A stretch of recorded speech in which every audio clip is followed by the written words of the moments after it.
way you tell a story and everything. Funny how? What's funny about it? Just What?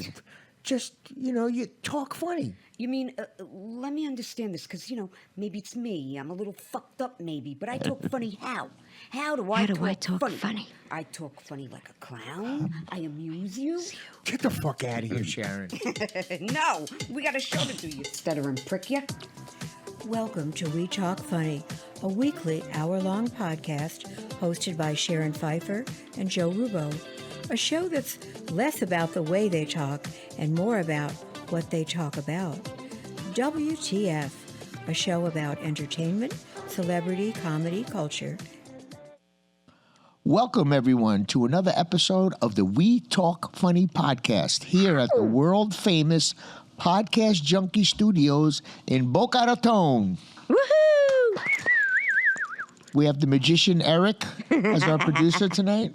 Eric, how you doing, my friend? Woo! Happy birthday to you, Eric. It was Friday. Happy birthday Happy to Eric. And a very big happy birthday to Joe. Oh, she did. Never forget. Yeah. Got to give you Can I open this? Yeah, I want you to open it now on the air because, it's kind of a funny card. Oh, my. No, show it to everybody. That's totally me. What does it say, Joe? It says, Joe and Alley Boy. Yeah, the movie scene. We got Eric, do a close-up. The movie scene, I'm in, I get whacked on the toilet. I'm a mob boss with irritable bowel syndrome.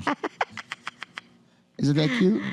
So I had to just give you that. Oh, and a lottery ticket. Yeah, well, you never know. Well, maybe, we split it if we win. Maybe it'll be a big winner. Okay. It was all I if you could don't see afford. me next week, I won. Thank you very much. Thank you, honey. You're welcome, honey. Bye-bye. So tell us, how was your birthday? What did you get? It was great. I mean, I know what you got, but tell the audience Well, what you my girlfriend bought me a puppy. You got a puppy. A little bully. He's beautiful. He's crazy, but he's cute. What'd you name the baby? Bowser. Bowser. What a great name. Yeah, we Good named night, him sweetheart. And that's great because all my kids are coming over now a lot to see the dog. Yeah, see, and now, so that's nice. Yeah, so that's All good. right, And we all went out to dinner, nothing crazy. The older you get, the less you do, Yeah, is that a fact? Yeah. All right. Well, you would know. I was nice there, guys. But Yeah. But we have a great show tonight. Yes, we do, and I'm really excited. You were just saying, how many shows now? We had our 40th show. I got to give you a hand of applause for that. Yeah. So this is super exciting. And, we're rocking and rolling. We're getting more and more viewers. We're getting more and more subscribers. Yeah, we and Ben and Eric were talking about that before you got here, about, how we're growing organically and, getting the algorithms. Getting the algorithms. We need you people to subscribe or I'm going to come get you. I'm going to come look for you. Yeah, I'm going to come get you. We need subscribers. But, from what I'm hearing, on the street, no, but it's really more about the viewers from what I'm hearing now. Yeah, we're getting a lot of views. We're getting the views, thank God. Thank you guys. Yep. So, I'm happy with what we're doing. And the guests that are coming on are sharing. Yes. They're helping. The guests are amazing, and that is a great segue. Yeah, that's because perfect. we are ready for our unbelievable, amazing, multi-talented, one of my dearest, most favorite people in the universe for a multitude of reasons, which we are going to get into. And I'm going to introduce him because I love this man. And his name is Eddie Brill.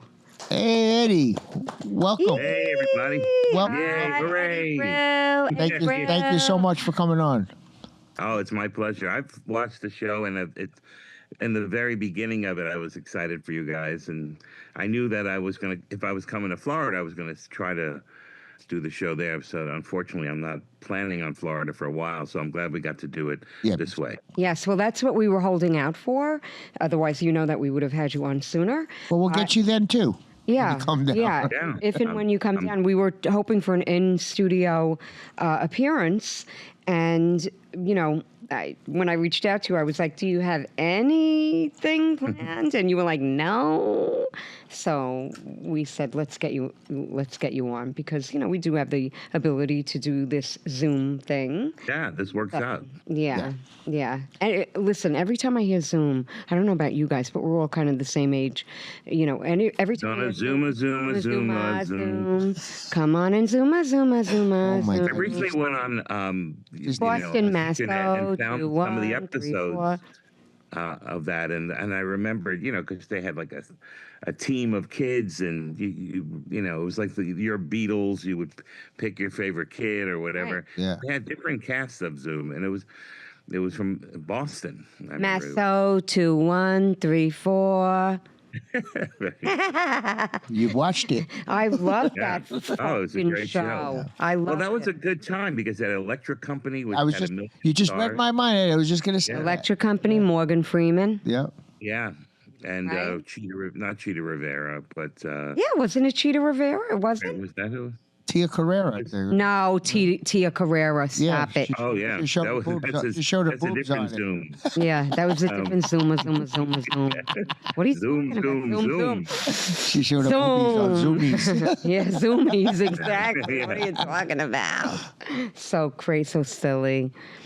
But we go way back. Romper Room. Yeah, Romper Room.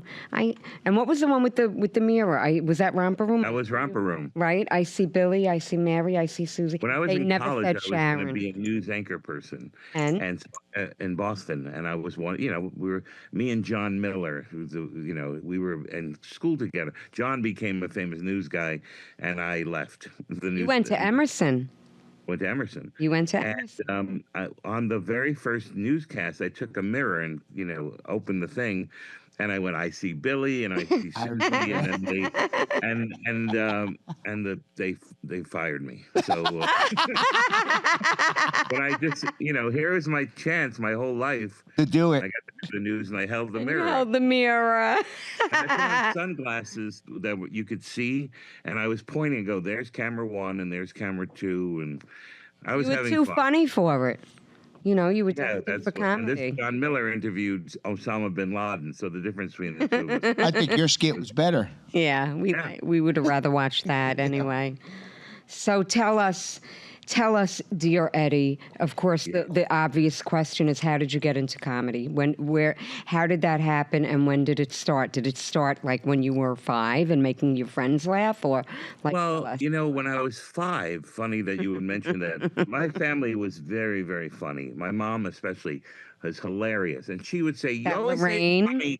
I don't get it. I don't think I'm funny. She would be so funny telling us how she didn't think she was funny, but she was hilarious. And in my house, we had, all the albums. We had Richard Pryor and Smothers Brothers and Bob Newhart and Red Fox. And, so we always had comedy in the house. We'd watch the Jackie Gleason specials of the Red Skelton or those kind of shows. So there was always comedy. But when I was 5, my mother bought me a book for my birthday.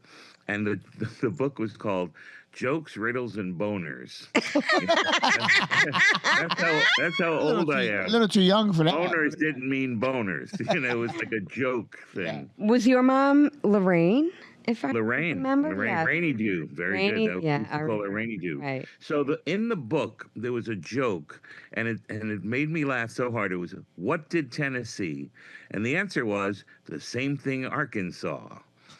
And I see, it still works. I was 5 years old. I was rolling on the ground. You used it everywhere, that joke. And it was, and so I love wordplay. Yeah. And so there was a lot of that. And then I saw Carlin on The Tonight Show, and he was Wordplay City.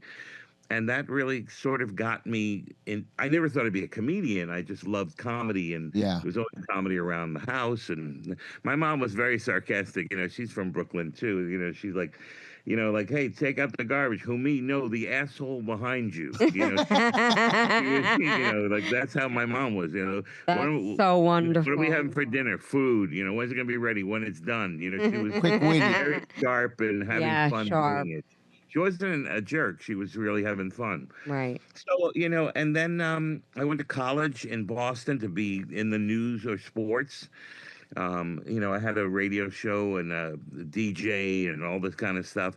But then I had met a whole bunch of people at the beginning of college and a lot of people who are famous now. Denis Leary, Mario Cantone, Lauren Dombrowski, Steven Wright, on and on. We were all kids together. And we formed a comedy group. And this fall will be the 50th anniversary of when that group was founded. And we're going to do a whole big thing to celebrate. Can we come and watch? Yeah, actually you can. Oh. We're working on it. I just got an email, from the president of the college.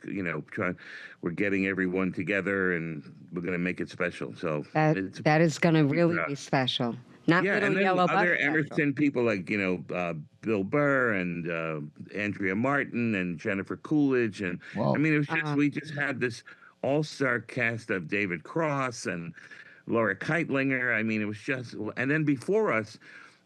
Jay Leno and Henry Winkler and Norman Lear. So it was a fertile ground for comedy, and we did something pretty great.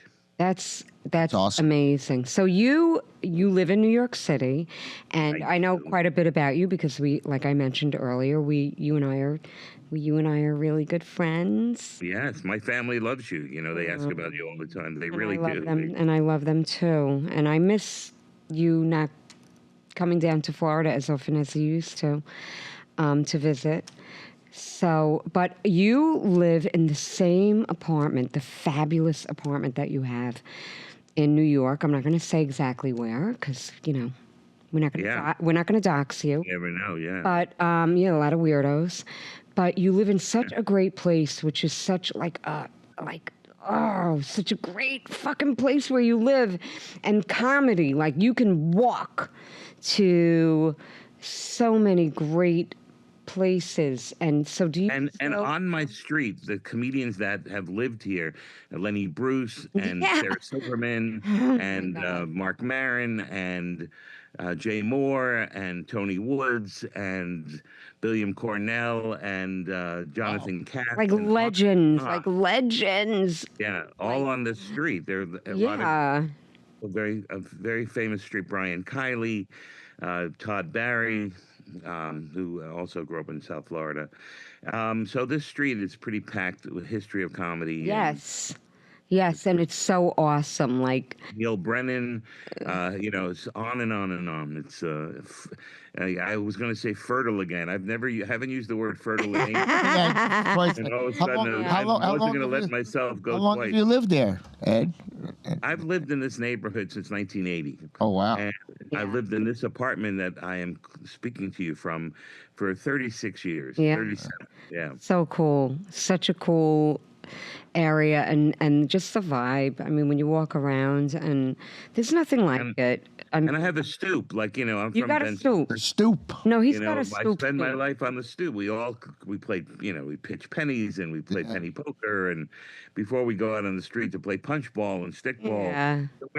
My street is very much like the one I grew up on. Yeah. And you got like a stoop though. It's like cool. I got You the stoop. you got the stoop, and then it goes down. I miss the stoop. And it's just so We used cool. to play stoop ball. You would hit the ball on the stoop. Off the stoop, yeah. Off the curb, yeah. But it's so great because where you live, like you can walk out and you can, if you feel like, not that, I mean, I hate to use the term open mic, okay? Because, whatever. But if you wanted to go out on a Monday night and just go check out some comedy. Like you can go, there's so many different places that you can walk in and just check out some mics and listen to people do their comedy and do their thing. It's so fucking wonderful and amazing. Yeah, last Sunday, a week ago, before we were recording this, it was on a show where I had to do a 5-minute set for television to produce, so I was able to run out and try the set out, write new material and go out and try it back and forth. Right. And so I have enough places to be able to go and really hone the set before I did it on TV, and it worked out nice. And I know a lot of the comedians that they will run from club to club to club. Like they'll go, from I don't live in New York City anymore, so forgive me, Eddie. But it'll be like Comedy Cellar. And I was just going to say Comedy Cellar, right? They'll go from Comedy Cellar to and just running, to me, like, and again, I don't consider myself a stand-up comedian, but like, I always disagreed with you. I pushed you to. yes, and you were so instrumental in me continuing my little journey in comedy. But in the days in the 90s and the early 2000s, I would do 7 or 8 sets on a Saturday, Right. and then do 6 or 7 on a Friday. You do about 20 spots a week. And so, like, say on a Saturday, I had 8 spots, and I wrote a new joke, and then I go to the second show, and now I've learned what didn't work in the first one, and by the end of the night, I either have a new bit or something else to put on the side for later. So it's very creative. It's so wonderful. It's so wonderful. Like, if I ever move back to New York, which lately there's a huge possibility that might be happening, I can only imagine. Wow. Like, yeah, and New York is thriving. I remember a story to get us to a story. There was a gig in Hawaii and on the Big Island, and we go there, and there's a volcano eruption. So people are, it's on the news. It's like, oh my God, volcano. But it was, and we were very close to it, but we weren't melting in it. I'm still here. And people were calling me on the news. They're saying that there's melt, get home. And I'm like, what are you talking about? I got a show tonight in a big crowd, because the news does that. So people saying, New York's dying. New York will never die. New York is thriving. It's a place where people come. It's a very progressive city, Yeah, and of course. you can get progresso soup here. I mean, it's just progressive, but it's always going, and we're fine. So don't worry about us other states that we're shit in the bed. We're doing fine. New York is great. If someone wants to leave and go to North Carolina, good for them. There's plenty of room for the rest of us. Yeah, the more that leave, the more room for everybody there. I love it. That's it. So what are you working on right now, Eddie? I know I would normally leave this. I knew he was going to say. I would normally leave this for the end of the show, but I want to know what are you working on right at this moment? Well, today we're solidifying the Catskill Comedy Festival. Not the Catskills, but the town of Catskill, New York. We started a festival. This guy, Robbie, who's amazing, Robbie Chaffetz's a writer, producer, and he lives with his family in Catskill, New York. And they have beautiful theaters there. We've used Colin Quinn and Aaron Jackson and, on and on. We've had incredible shows. We had Bobcat Goldthwait. So this year in October, around my birthday, we're doing the 3rd year, and we're just getting all the different guests, comedians, and also we help young comedians. My son Dan, who's a comedian as well, he works on bringing young comics into this festival, and we also do music and improv, and we help children who are less fortunate than us, and that's another big part of it. Now, when is that going to be in October? October 16 through 18. My birthday's the 16th. So okay. Buy something. All right, so Dan, can we talk about Dan? Yes, we can. Dan the Man. Dan the Man. So this is such a great, interesting story that I love. I want to hear it. Story about. So I met Eddie a number of years ago. Quite a while ago. Yeah, and we know each other a long time. When I met Eddie, Eddie did not know that he had any children. When I first met Eddie. Hi, Eddie. Hi, Sharon. You have any children? No, I do not. I like my voice when you're doing it. Hi, Eddie. Hi, Sharon. Hi, Sharon. No. Do you have any children? No, I do not. Right. And then my whole family. We've had a lot of tragedy in my family. Like most people, we had a slew of young deaths, and my sister and one of my brothers and my stepfather, everyone was in their 30s. I mean, it was just brutal. And we all loved each other and raised each other and took care of each other, and worshipped each other. So I really did have children in a sense because I had younger brothers and a sister. And so I was their father, and I raised them, and I brought them to school. And so I had children. So even though I wasn't married and didn't have my own kids, I felt like I've had this life with children because I love kids and I love doing benefits. I work with the Roberto Clemente Foundation, David Ortiz Foundation, all of these juvenile diabetes where kids are treated with respect. And that's one of the main things in life. So I never had a kid, and it was like people say, you don't know what it's like unless you have your own child. I don't know whose voice that one is. You should go get yourself some children. So many years ago, in 1986, when the Mets won the World Series, my nephew was born. And my sister lived 2 buildings over, and it was great. And a friend of hers was staying there, and the baby was just born, and my friend was a little bit drunk. So I had a comedy club in that era called the Paper Moon, and it was we eventually became the Boston Comedy Club. We started this club. And I had a futon in my apartment that I put the comedians up if they were coming in from out of town. My brother-in-law called me and says, can you have this woman stay on your futon because she's a little bit drinky and we don't want her around the baby, my nephew. I said, of course. So she goes there and goes to sleep right away. I'm up all night like a comedian. And then in the morning, about 8 in the morning, I get woken up in the middle of sex. So Drinky. I didn't say no. Boinky, It wasn't boinky. like, oh, get away. It was, it's a pretty fun way to wake up, God created the orgasm, and thank God. You know what I'm saying? Right. Because otherwise, when did you find out? How long ago? 27 years ago. I met him when he was 12. Wow.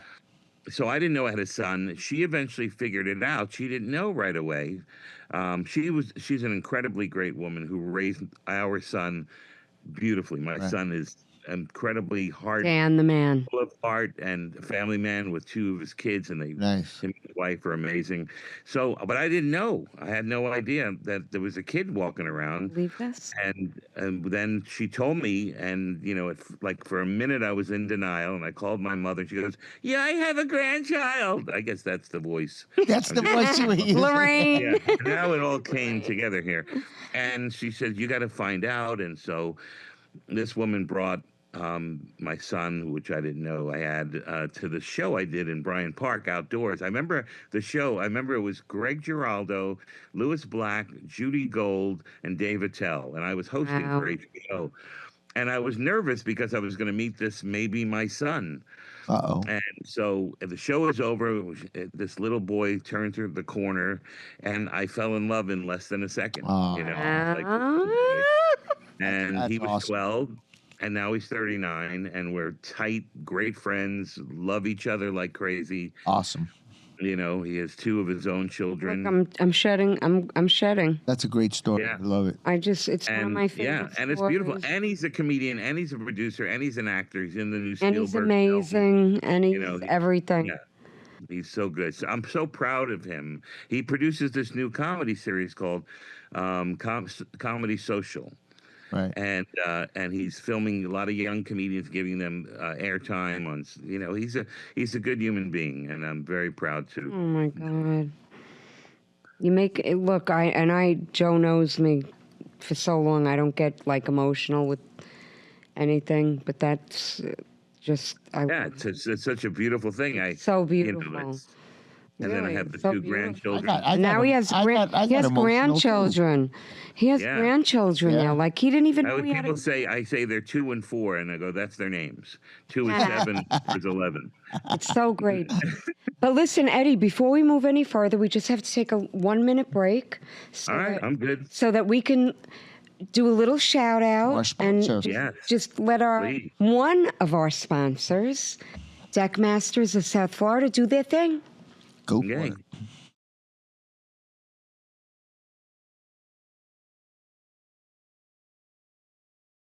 Let's thank one of our guests, Deckmasters of South Florida. That's perfect, Joe. And you can call John at Deckmasters, and maybe he can help you with your little problem. What are you talking about? I don't have any problem. That's not what I heard. Word on the street is you have a very small deck. What? My deck is not small. It's fun size. Yeah. That's what they all say. My girlfriend loves my deck. Oh, yeah? Then why is she always coming over and laying on my deck? What? You have a deck? Oh, yeah. And it's very big. And your girlfriend? She loves it. I give up. Give me John's number. I give up. Hey, Joe. Hey, John. I can help you with your problem. I am John, the deck master from South Florida. Damaged deck? No problem. Discolored deck? No problem. Need a new deck? We got you covered. I'm like the deck doctor, only better. Deck Masters of South Florida covers all your deck sizes. Decks, docks, boardwalks, pergolas. We got you covered. Big decks, little decks, no problem. You send me your deck pick, I'll take care of the rest. Call Deck Masters at Where- 561 where is it? 255 St. Mark's 7921. Right? Oh, that's a great area. That's a great area. Okay, Yep. we're back. And we're back. Yeah. We're back. That with guy's the- pants in the commercial, it reminds me of when I went to junior high school and high school in Hollywood, Florida, and I would wear pants like that, the You have polyester to love that commercial. You, of all people, have to love that commercial. Oh, yeah, of course. Small deck. Wordplay, Nice. The that wordplay. guy's pants were classic, Yeah, that's my son-in-law. Oh, wow. Yeah. Well, my Very ex nice. my All in ex-son-in-law. the family. It's my grandson's father. Let me tell you about my best friend.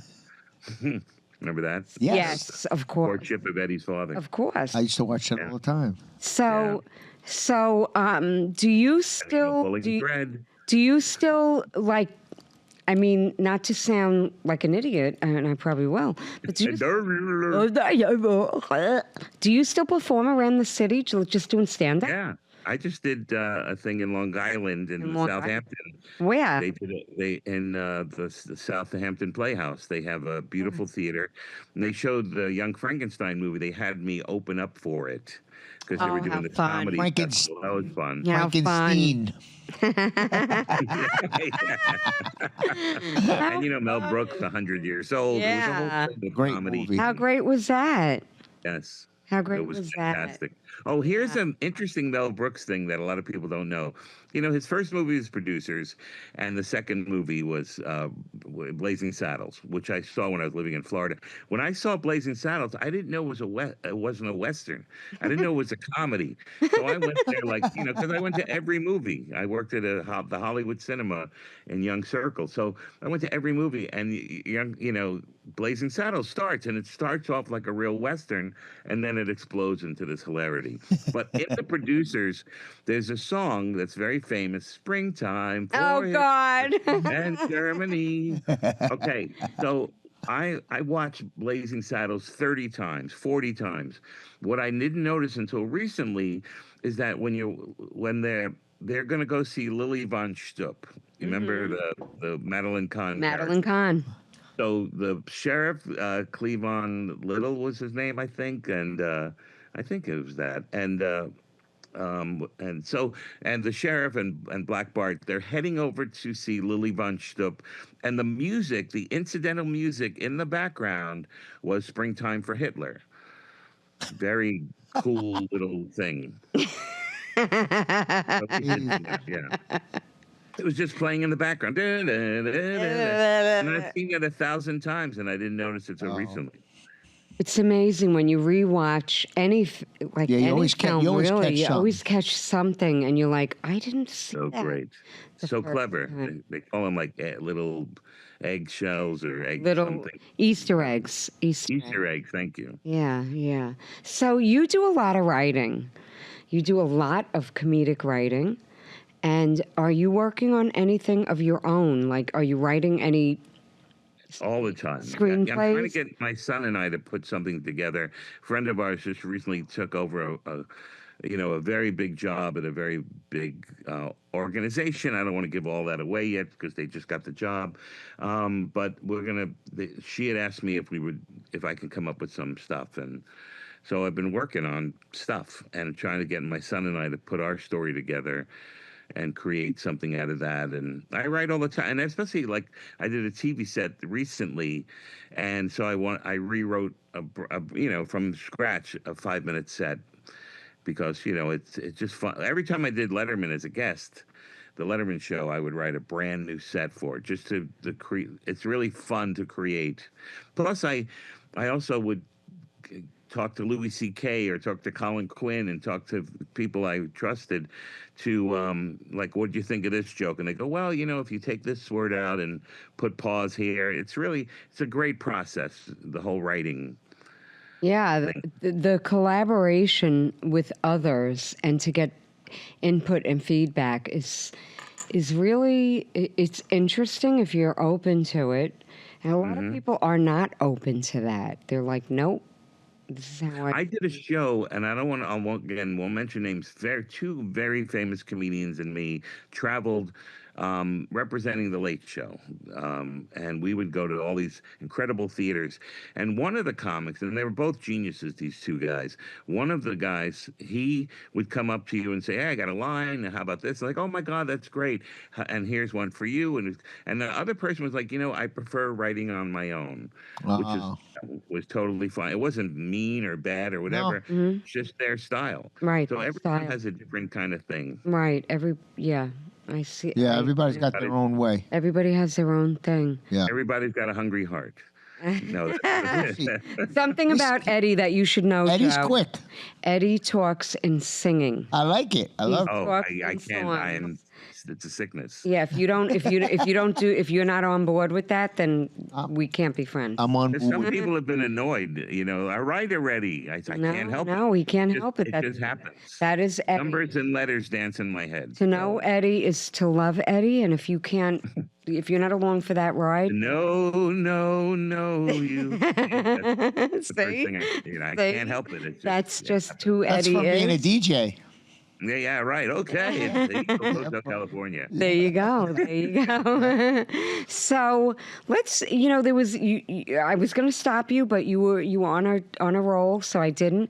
But it would have been a great segue for the David Letterman segue, which is a huge part of your life, Eddie. Yeah, 17 years. 17 years, yes. I was living in New York and L.A., a lot of L.A. I was very blessed in L.A. I had Sam Kinison was very good to me. He liked my comedy, and I was very close to his brother, Kevin, and he treated me like family, and he got me a lot of spots and was really, really, really good to me in that. And so I'm working all the time, and I have no money. I'm working at the Comedy Store, and I'm literally living at the Comedy Store.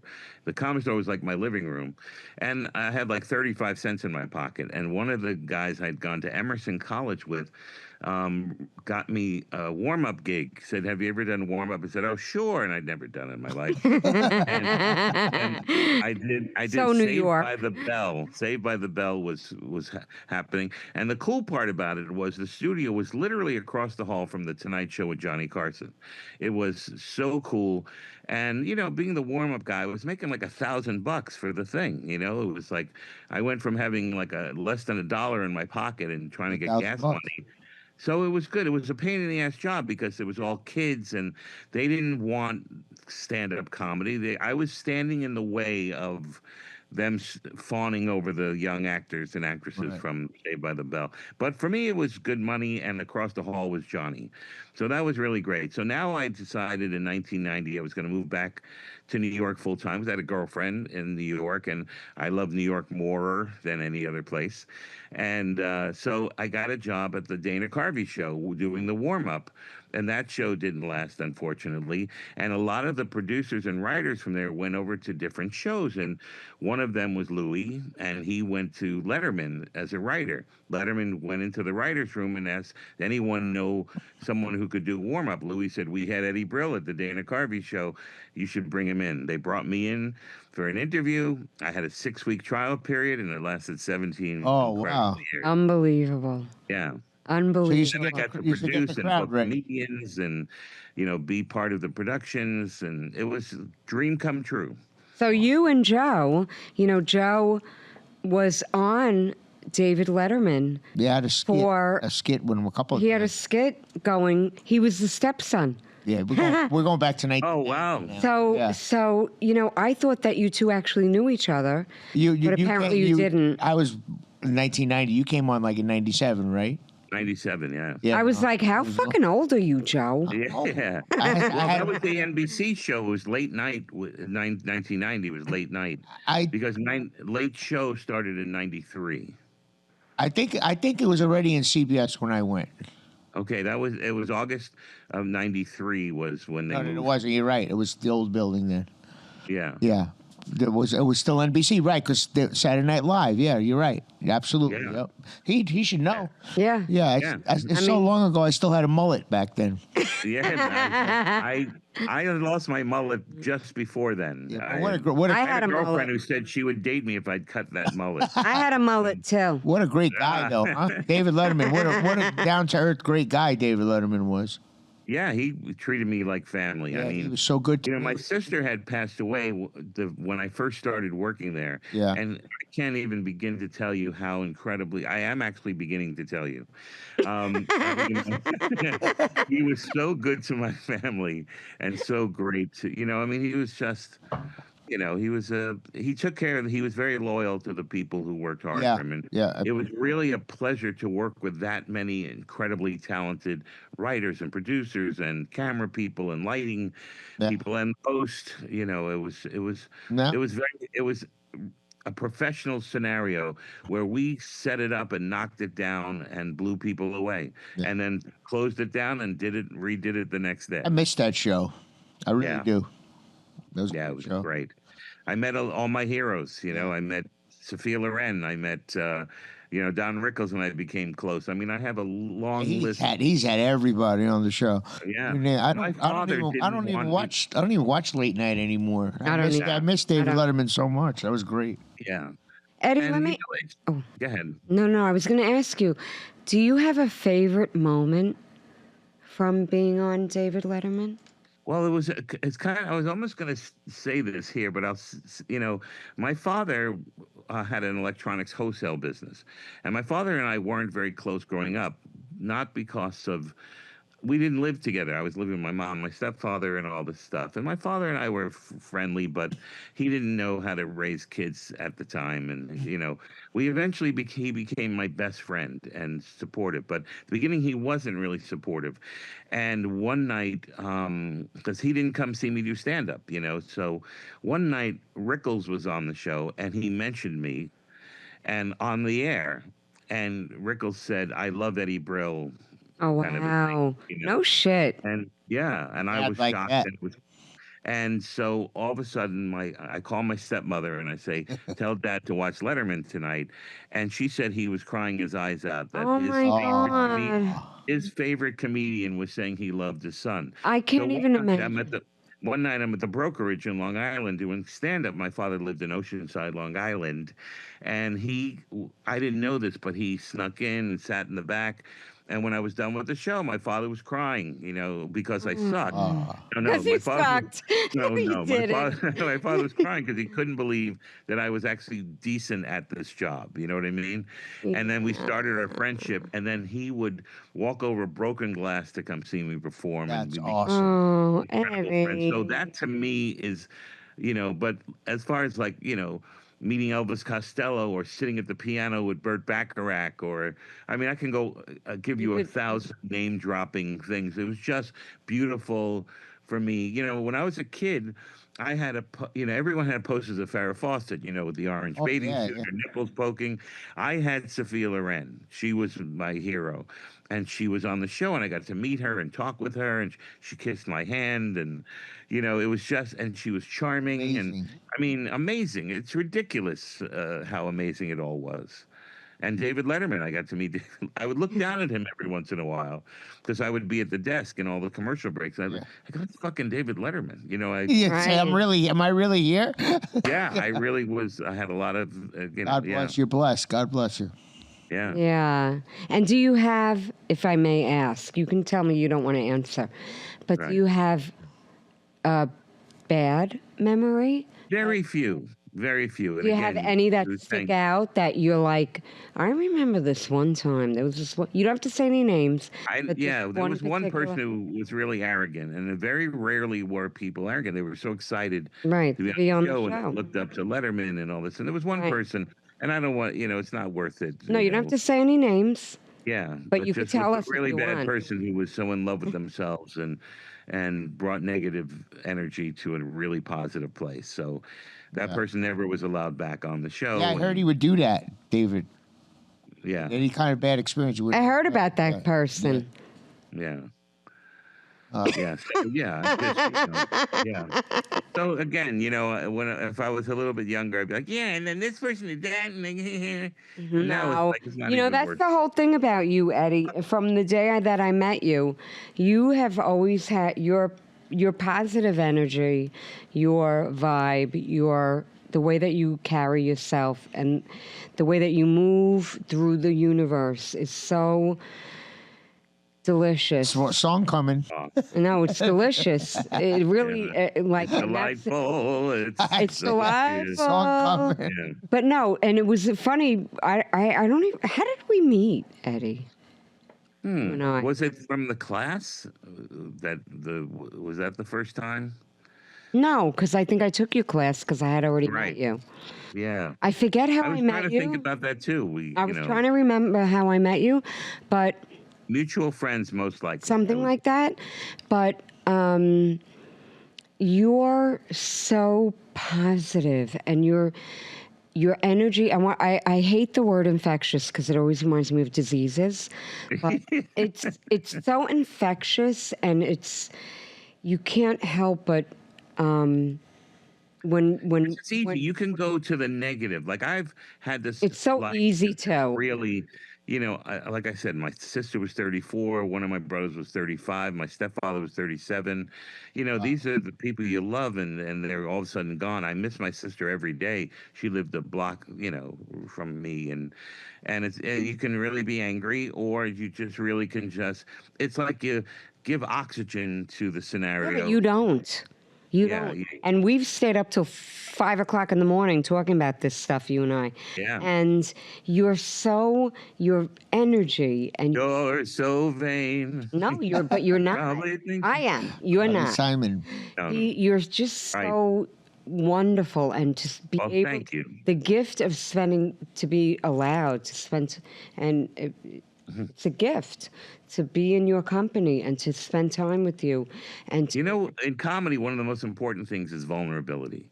Like a joke works that, Robert Schimmel, who was like a brother to me, he had a joke, and he said, I asked my wife if I can go in the other way. And she pulled out her vibrator and said, let me do you first. And the reason why that joke works so well is because here's a guy who's trying to be macho and trying to be like, he's in charge and all this. He gets put in his place. And that's how life is. There's vulnerability. I wrote a joke 1,000,000 years ago because I was in Florida, and there was all the Canadians down there, and they were all in these little orange banana hammocks, and they were like these little short, fat men, and they had all beautiful wives, tall, blonde, from Canada. And I was, and I had a joke about it that was kind of misogynistic. It was like, how did these guys get these women? They probably have money or something like that. And maybe some of them did, but I threw the joke out very quickly because I didn't like the feeling that I got telling it. Years later, I realized, you know what? I was jealous of those men. That's really the joke, not the thing. So I changed the ending of it, and I said, how did these guys meet these women? Maybe they had money, or maybe they're just nice guys and not insecure assholes like me. And that joke completely changed to, when you find your vulnerability in the vulnerability in the joke.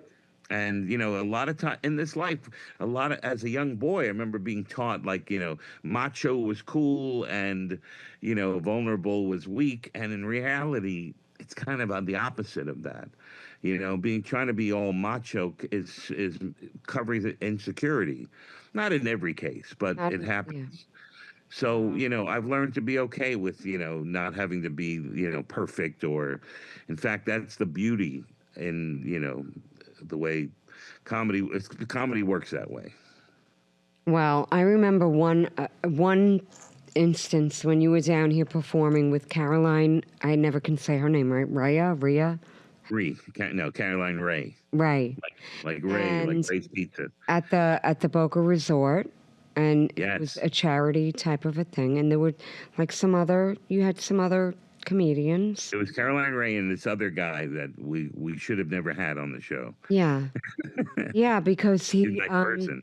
yeah, he ran the light, so to speak. Again, that's you're going to do a show, and if you're going up early, you don't want to ruin it for the last. Well, person. he way ran the light, like it was and then people were exhausted, and then by the time Caroline went on, they weren't responding. It was so because they're weird. Exhausted. It was a weird thing, and I think I had just started doing comedy. It was way back. It was like 2019, 2018, something like that, and it was such a weird thing to watch. And you were so professional, and as was she. And this other comedian was so unprofessional. It was really weird to watch. Yeah. And I was glad that I got to see it. It was such a sad for everybody else, but for me as a new comedian, to see it and watch it in real time, the unprofessionalism and how the only people that benefited from it, I guess, were the people that were giggling along with him initially.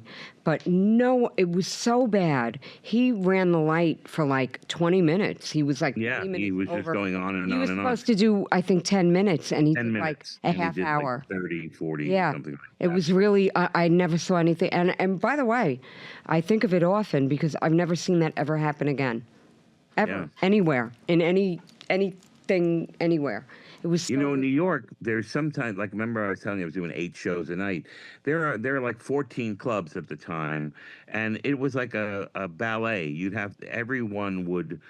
go on and you do your 15, 20 minutes or whatever the set was, and you got off at the end when the light came on. Yeah, You as had a soon as minute. that light you did it, comes you on. got off.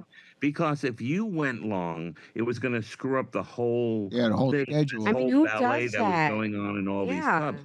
And in LA, when I lived in LA, people would go over it just all the time. And so when we were in New York and someone would run the light, as you say, go past the light, we would go LA. It was an LA comic. And most of the time, that's the way it went. Because there's no reason to go longer. I mean, it's fun. Like if you're killing, it's really fun to go and be up there. But you just do what you do. One of the greatest stories of my life in comedy was a crazy story. I had just moved out to LA. It was 1987, I think it was. Yeah. And I was going back and forth from 86 to LA, and I wanted, Kinnison convinced me to move out there. So I lived in LA part of time, New York. So I was on stage, and after my set, and I did an okay set. It wasn't anything special. And this couple came up to me and says, "Hey, we got a show this Saturday we'd love you to do for the, what do you call it? The Shriners, the people with the hats and the feds and all that." And I said, "Sure." It was $200. And again, I was like, $200, please help. And so I say yes. So I end up showing up. They give me the directions. When I get there, it's not the Shriners. I misheard them. It was the Shrine Auditorium. Oh, which shit. The Academy Awards, 8,800 seats. And For $200. Yeah, and because it was a benefit for children to raise money for underprivileged, and the cops and the firefighters were raising money for kids. And the line, I showed up and I couldn't believe, like, what am I? I'm in the wrong place. Is this a prank? And Oh they my said, well, God. we'll take you to your dressing room. And I'm dressing room. It was bigger than my apartment where I was staying. And I go in there and I'm like shitting myself. Like, what is this? And there's a sheet of who's on the show. And it's Jerry Lee Lewis and it's Jimmy Stewart, the Oh, actor. Maron. Yeah, and on and on and on with just the greatest Shirelles and the coasters, and it was just the lineup was and Eddie Brill. It's like I am so not belonging in this place. What am I doing here? And so they go, you're going to follow Jimmy Stewart. I go, what does he do? And they say, well, he reads poetry and he's been famous for that. Oh, yeah, I remember on The Tonight Show he used to do that. And luckily, before I went on stage, there was a comedian named Vic Dunlop, who was the nicest guy on the planet guy. And he said he was the off-mic announcer. He'd be back, ladies and gentlemen, Eddie Brill, that kind of thing he'd do. And he says, Eddie, and it's like, oh, my God, there's someone I know because I'm in this huge thing, it's unfolding crazy. Luckily, I dress nice. And so he says, look, here's my hint. It takes a while for your voice to get to the back of the room and come back. So really be deliberate because I'm a New Yorker. I talk really fast. And he said, be deliberate and all the jokes will work better. So now I'm on the side of the stage and there's Jimmy Stewart. He's on stage going, well, ladies and gentlemen, the beautiful flowers and the trees. It's just amazing. And they said, when he's done, start making your way to the stage because the stage is so big that it takes a long time to get to the middle of the stage. So Jimmy's finished. Thank you very much. I start walking, and there's Jimmy Stewart looking at me, and I just give him a head nod, and he gives me a head nod. It was like I had sex with Jimmy Stewart. It was like it's so good. And so I go up, and luckily Vic was so kind to give me that advice. It really worked, and I crushed for the 12-minute set. Now I didn't want to get off the stage. 12 minutes, I have all this material, but at 12 minutes, I got off the stage because it was the coasters and Jerry Lee Lewis. So I walk off stage, and there's Jimmy said, very funny, Eddie. And then Jerry Lee Lewis came, and that, very funny, son. I'll take my picture with you. And, it's just like a dream come true. And the reason why I remember this story is because of that time. I didn't want to get off the stage. I was crushing in a theater that's had 8,800 people. Wow. And the laughter was so powerful, a tear came to my eye because because I sucked. No, the reason why tear came to my eye is it was overwhelming. And, so I don't care if you're working in a club with 10 people or you're working in, respect the show and respect the people you're working with. Well, a little ode to that story. I had a set at the Comedy Store later that night at 1 a.m. No shit. And I went over there and I bombed. And they No, you didn't. Yeah, oh yeah. The guy, you suck. And I said, fuck you. Jimmy Stewart loves me. 8,800 people.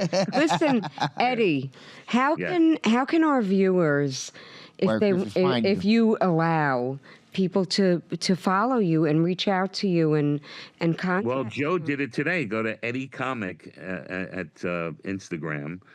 And, I put a lot of followed you. that I do. Okay. Is it just Instagram? Do you do the TikTok and all that stuff? Not really. So Instagram's your favorite? Yeah, and then, I'm on when I do a Facebook, which I don't do that much anymore, but I put on long stories that I've written, telling some of the story, because you can't put long stories. Is there a book in your future? Please. I have an agent who's trying to shop my book. I have written 320 stories about the different things. Okay, so the book is coming out. Yeah, I'm, if you could, Eddie Comic is the best way to reach me. I have a website, but I'm so old fashioned. I don't keep I leave a photo there and a bio if you want. You grab eddiebrill.com, but there's nothing really there, Well, Eddie, this has been amazing. Been great, yeah. I wish that we had 2 hours to spend with you. We don't. But we love you. Everybody loves you. Again, your energy, your vibe. Everybody loves the clown, so why can't you? I really appreciate you being here. Appreciate you being here. We love that you're here. I got a question for you. Did you follow me back? Yes. All right, great. Okay. I knew who it was. I'll tell you this quickly. I'm part of this quartet of guys called the Joeys. We went on vacation, And my friend Andrew and I were, going down to drive a car. You could drive a car, and they pay you money, and then they fly you back. So we had this car. We drove down. It was like a Cadillac, and we said, let's change our names on this trip. We were driving down, and he goes, "What do you want?" And I said, "I want to be Joey." And so he said, "I want to be Joey." He says, let's both be Joey." And then, so we were both Joey. And then my friend Chris Phillips became the third Joey. And then Steve McDonald became Mac Joey. So the four of us are the Joeys. The name of my fantasy baseball team is the Joeys. I love Joeys. Yeah, it's such a perfect Brooklyn name. I'm a Brooklyn boy. It was a pleasure. It really was Eddie, a pleasure. this was the Same here, best. Joey. We love having you here. And when you come down to Florida, please, can we I will. have you in the Probably studio? Thanksgiving or something like that. All right, we'd love to have you Looking forward back. to it. And this was amazing, and love getting to know more about you. And everybody out there, please, not the rules, but They are the rules. Yes. Subscribe, follow, like, yes, share, comment, all the things. Funny, You know what share. to do. We love the comments, so keep Yeah, we commenting. love the comments. Do the thing, and we'll see you next week. Thank you. Bye. Good night, everybody. Love you. Bye, everybody. Bye. Bye. Come with Joe and I as we check out one of the many locations for How You Doin' Pizza. So, Sharon, what makes How You Doin' so special? The flour is organic. The tomatoes are flown in from New Jersey. The dough is fermented for 8 days. And it's a unique sourdough crust. The mutz is local and cut in-house. The soppressata is flown in fresh from Chicago. And they always run monthly specials. Well, let's take a bite. How You Doin' is always fucking delicious. 4, no, make that 5 locations. There are 2 in Boca, 1 in Boynton Beach, 1 in Coral Springs, and now there's 1 in Vegas too. Go to their website, howyodoin.com, to find one nearest you, or call our personal favorite right on Palmetto Park Road in Boca Raton, 561-757-6434. How You Doin' Pizza. What the fuck? That's it? Yeah, Joe. That's it. Until next week, when we have another fantabulous episode of the We Talk Funny podcast. If you enjoyed this episode, please subscribe to our show and leave a review on your favorite podcast platform at We Talk Funny. See you next Tuesday. C-U-N-T.